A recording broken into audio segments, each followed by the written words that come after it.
Thank you very much, Madeleine, and also Annika for inviting me here this morning. It's a great pleasure for me to come here. I have had the pleasure to sort of following SIANI network for some time, sort of more on the sidelines, but it's really a true pleasure to be here and see all the faces.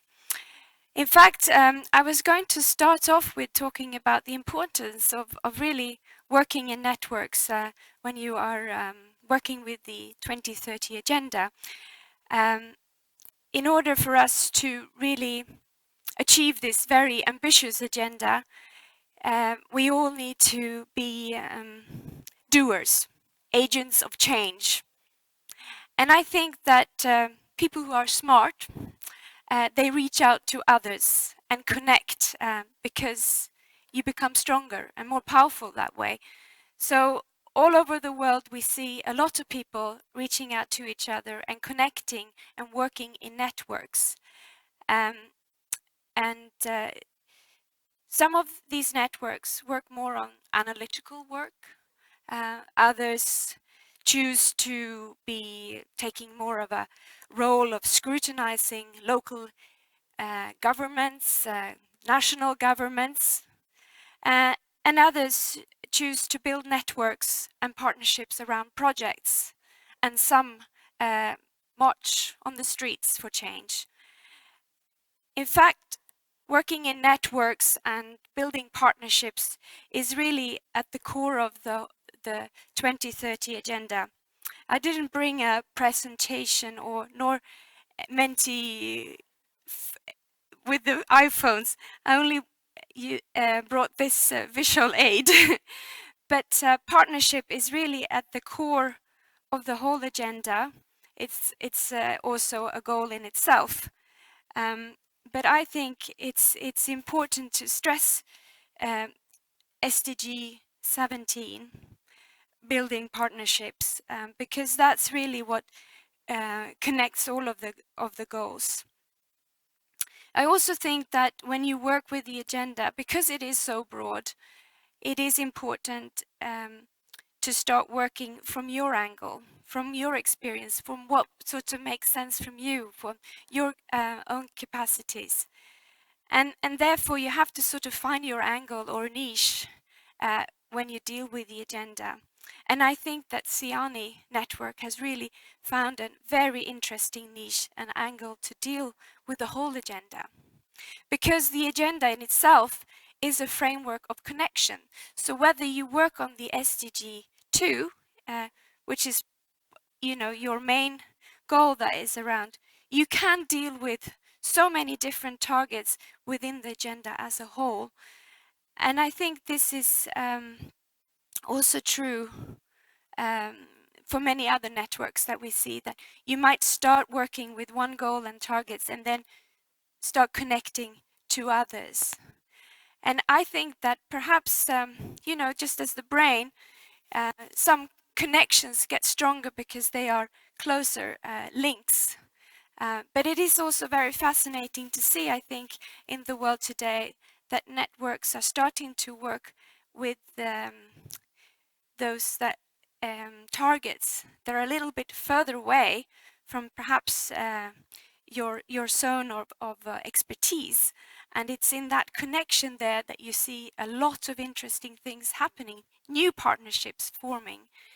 And I think this is something that I would like to challenge you in this network, in SIANI this year, focusing on nutrition, is really to see what are those targets that are, of course, closely linked to this, health, and those that you think, are the closest.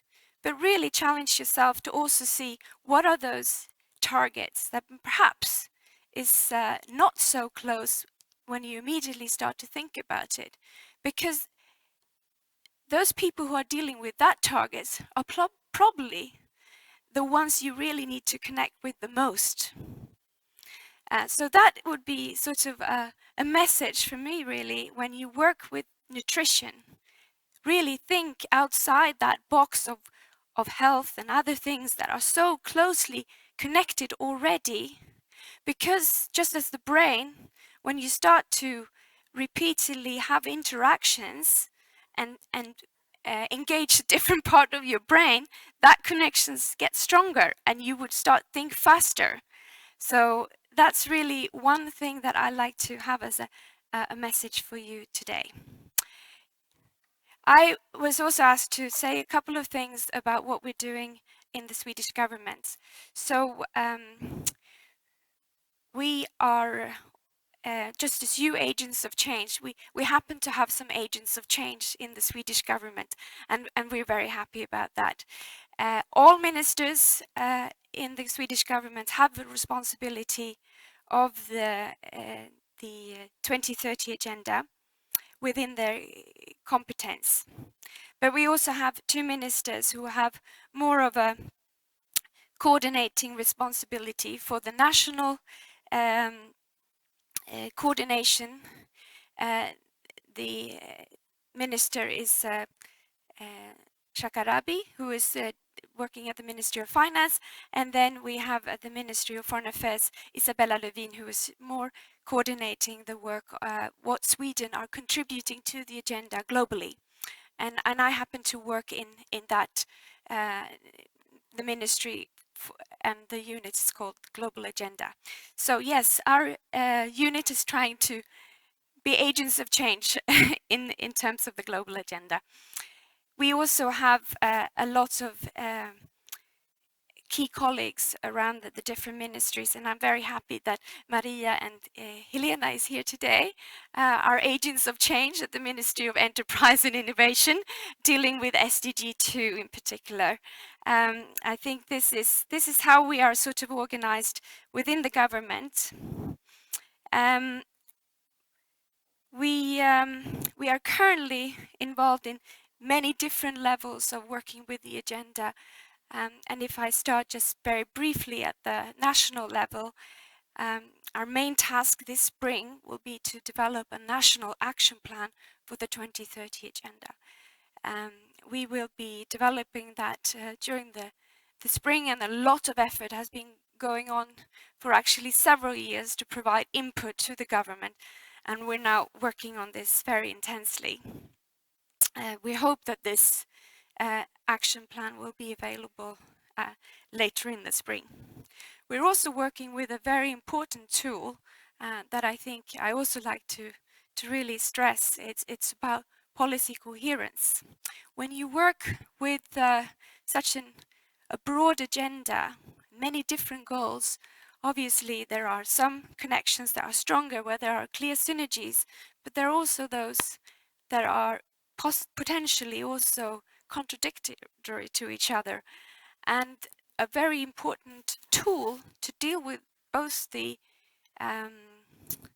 strong connections, positive and negative, is policy coherence for development. And this is something that the Swedish government has been working on for a number of years, and we see this as a very useful tool.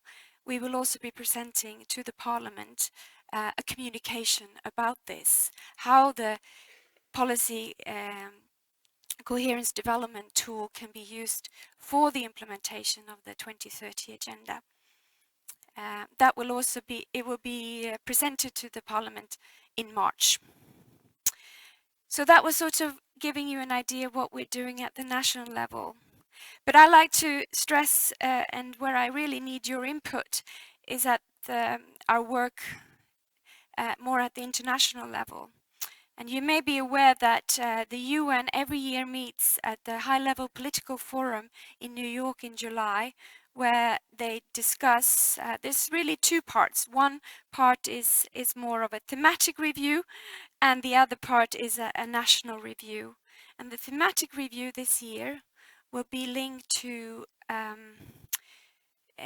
SDG 6, which is water and sanitation, SDG 7, sustainable energy, SDG 11, sustainable cities, and SDG 12, sustainable consumption production, and SDG 15. And here we are from the government side trying to, we will start working with implementation brief, really to the point to describe how does the government really see those connection between these goals and the agenda as a whole, looking through the looking glass of one SDG, what do they contribute to the whole? But also, more importantly, we want to have clear implementation messages. What do we see as the key challenges and also opportunities within those SDGs? And then finally, some concrete examples to be inspiring others. This is what you can do with these SDGs. And I would really love and hope that SIANI Network will come forward with a couple of really good examples of how you have worked with some of these SDGs. That was it. I'm sorry I took a bit longer. I feel very passionate about this, and I hope you do feel that too. So good luck with your work.